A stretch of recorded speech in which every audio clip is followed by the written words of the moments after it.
tech-savvy guy, so you get a presentation very old-dated style way, integrated with the scanning and the PowerPoint. Okay. Well, what my idea is the reason of this idea is it can be implemented not only in Odense, but it has a scalability to many cities. But I will focus on Odense today because that's the part of it. The idea is to have an app that can show you discounts of the physical clothing shops in your local, in your vicinity. I know you have there are a lot of other apps that actually show you discounts in all kinds of different ways. You have tilbud, you have downtown, but what you don't have is an app that specifically goes to markets and the physical shops in the city. So that's like the gap in the market. And that is the Everywear that just taps into that market. On the face of the app, it has some neat features to it, but on the face of this app, it's basically an app that. Next slide. There you go, next slide. Okay. Basically, it's taking all the meat away. It's an app that actually shows you the discounts different shops have, and that would mean I would have to make a contract. I have to have some contract with each shop in the city. And that's also the revenue part of the whole app, because this is a service that for shops to be part of, they will have to pay an amount of 300 kroner. It's an imaginary number. It's a number pointing up down, but it can. In my sense, 300 kroner would be. Could be something that you would ask of the service, and it's a free service for users. So users would have this as a free app, and they could scan the market in the local market for discounts of clothing. And why is it important? Because it gives value to the shops in the first hand, because many shops are actually facing a lot of internet web shops. And many people actually now buying in the future, coming future, this might be becoming a bigger market component than people actually just buy their clothes on the internet. So to counterattack this this takes part in the physical world. People who have to go outside the city, and this nice combines it. And another part of reason why small shops can't market themselves this way is because they don't have big shops like Fridge or Netto. They send out their weekly news leaflets or pamphlets, and people get to know what there is, and we also have each tilbud. But small shops don't have this opportunity. They don't have this. They don't have the resources to communicate to people. The only way they can communicate is actually people come into in the downtown and see the shop window, and that's the one way of communication, to see actually, okay, this shop has some nice offers today. And that's a very limited communication. You need to have a more direct communication to people. So this app now collects all these shops. Okay, but that's only the surface of this app, is show discounts of the vicinity. Okay. Because the problem of many apps that people use it once, and it becomes like, that's the main problem. 95% of these apps are forgotten after a while. So how would you make this an entertaining and an app that people actually use? Moreover, and that is to integrate with people. And how would you integrate with people? Well, you have I have come up with 3 points. One is loyalty points, cashback system. The second one is a Coinoffer, which is very similar to the campaign McDonald's did. I'll get into it more. And a crowd sourcing, a crowd buy. I will also explain that. But all these 3 kind of integrates the user into a control. Where he has his own cockpit on the app, and you can see. I didn't scan that one.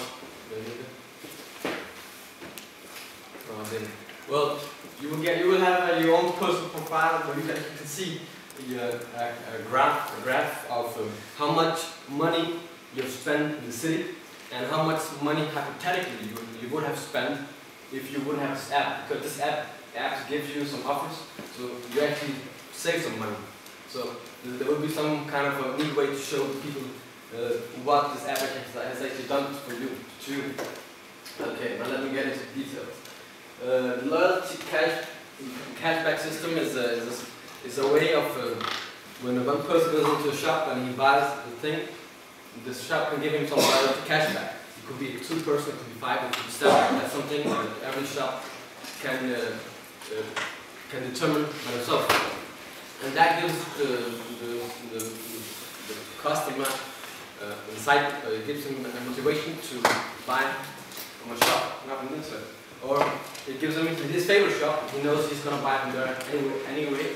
So he would have a enticement to go there again. So you earn some loyalty points. The second Coinoffers. Now, I think it's I got it from McDonald's, but it can be implemented to the shops in every shop. Well, it's because, as I said, many people just buy on the internet.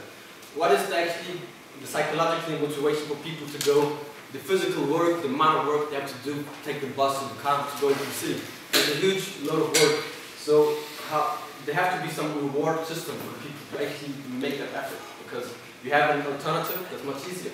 Now, you have to have a reward system. The reward system is that you should get some Coinoffers. The Coinoffer could be the value of 1 kroner, one Coinoffer could be 1 kroner, it could be 2 kroners. It's an arbitrary number, but it should be something that aligns with the shops, so the shops don't lose too much money. It has to be a balance. But it's again an illusion, because Coinoffers because once the McDonald's had the Coinoffers, people actually thought, okay, now I'm actually saving money because Coinoffer has a value of 1 kroner.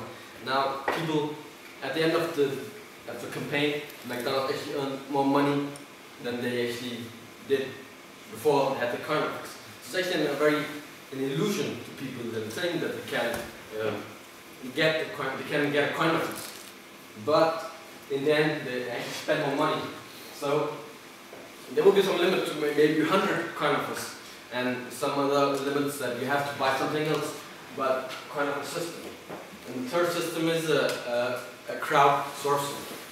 And that one minute.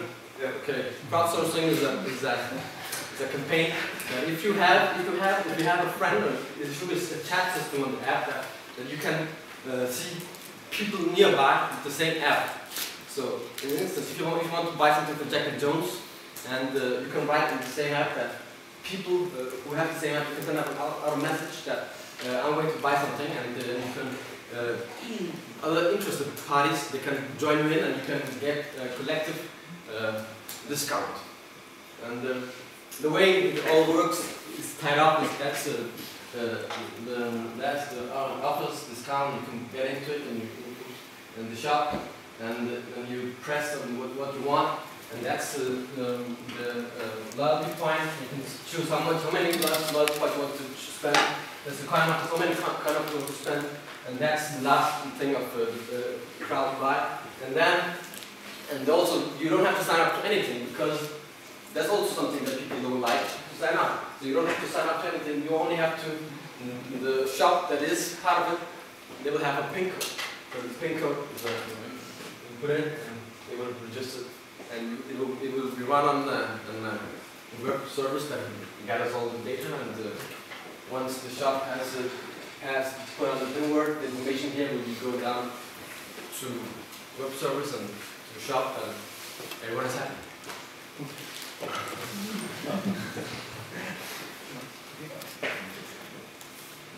You have questions?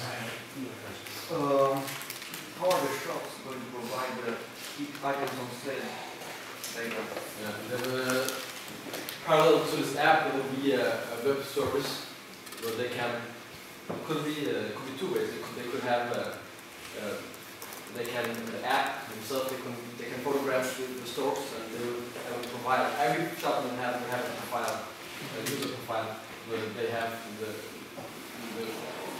freedom to choose all the specific coins they want to allow, and they also have a mobile phone, or they can have on the internet with their own profile, or they can provide the information. Okay, so that a need for your app would be that they don't have someone to put these offers on the website, but your system is also complicated. They have to, and they also have to maintain. Once an item is sold, they should delete it somehow. So it's a lot of cost for them. It's a lot of time consuming for them. I don't know if it's a cost and the money wise. It will necessitate for them to spend some time on it. It could be the workers that anyway is just doing nothing, waiting for customers, because you could spend 5 or 10 minutes in the beginning of the day and to just look in the shop. But it's all one turn. It doesn't mean every shop is going to be that active. These shops that are going to be active are going to be the ones shown, and thus they will be the one shops that actually get more customers, and therefore at the end, when people realize that this has some value of marketing, and people will take this in as an active part. And the way Coinoffers is going to work is by GPS. If GPS can see that somebody's near, and the mobile can give you some 2 Coinoffers. Or you could make a QR code on the window, just like Just Eat, and that's also going to be very active, because now it's fun, because now every customer is going and it's going to take a QR. Well, should that cost a bill?